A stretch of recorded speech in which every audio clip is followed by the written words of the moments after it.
تو تم سے بڑا بےایمان کوئی نہیں. حقیقت میں ارادہ بھی اسی کا ہی ہے. ارادہ بھی اسی کا ہے. ارشاد فرمایا عثمان میاں نے کیا فرمایا؟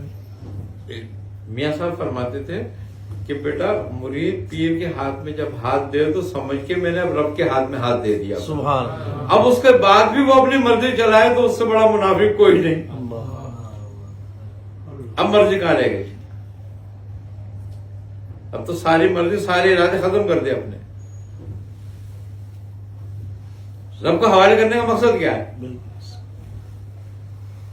کہ اب میری تو قوت ختم ہو چکی نا، اس کا مطلب یہ ہے. جی تبھی تو میں نے حوالے کیا ہے.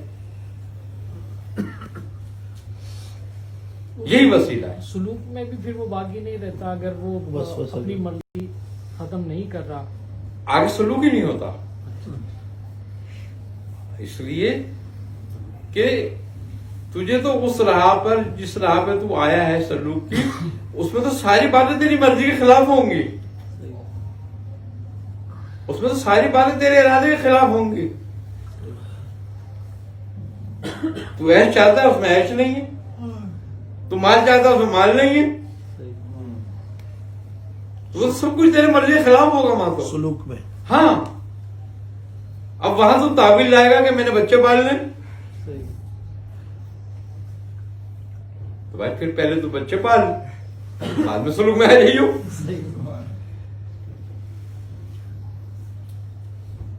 اب جو انبیاء گزرے ہیں 1,24,000 کم و بیش، کیا ان کے بیوی بچے نہیں تھے؟ ان کے گھر بار نہیں تھے؟ جتنے اولیاء اللہ گزرے ہیں بڑے بڑے، کیا ان کے بیوی بچے ان کے گھر بار نہیں تھے؟ ہم سے زیادہ حقوق کا خیال کرتے تھے، پڑوسیوں کے، ان کے خیال کرتے تھے. بھی اکثر ایک سوال کرتے ہیں، کہتے ہیں کہ اگر یہ معاملہ ہے کہ وہ سلوک میں بھی نہیں ہے اور اس نے اپنے آپ کو تابع بھی نہیں کیا، اپنی مرضی ختم بھی نہیں کی، تو پھر اس کو پیر کی طرف سے خلافت کیوں عطا ہوئی؟ مسند ارشاد پہ کیوں اس کو بتایا گیا؟ خلافت ادا کرنے کا مقصد ہی یہی ہے کہ اب اس پہ آ جا. اب ایک بچہ ہوتا ہے وہ غیر ذمہ دار ہوتا ہے، ٹھیک ہے نہیں؟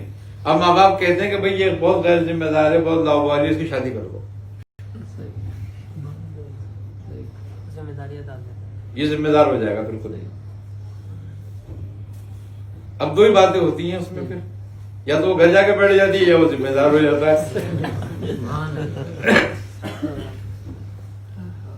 تو ذمہ داری گویا دینے سے مراد یہ ہے، خلافت اجازت دینے سے مراد یہ ہے کہ اب اللہ نے تو خلیفہ بنا کے بھیجا، بنا زمین میں نہیں بھیجا. اب یہ سارے خلیفہ کیسے ہیں دیکھ لو. پھر اس نے ہدایت تو دی نا کہ بھئی ایسا خلیفہ بن. سبحان اللہ. اب جس نے وہ اپنا لیا وہ بن گیا، وہ ویسا خلیفہ ہو گیا جیسا وہ چاہتا تھا. باقی سارے ویسے ہو گئے خلیفہ ہی ہیں سارے، ساری اولاد آدم خلیفہ ہی ہے اللہ کی. تو بات یہی ہے. اب پیر کے خلیفہ خلاف خلیفہ پر تمہیں اعتراض ہے، اللہ کے خلیفہ پہ اعتراض نہیں کرتے. تو بھی تو خلیفہ اللہ ہی کا ہے.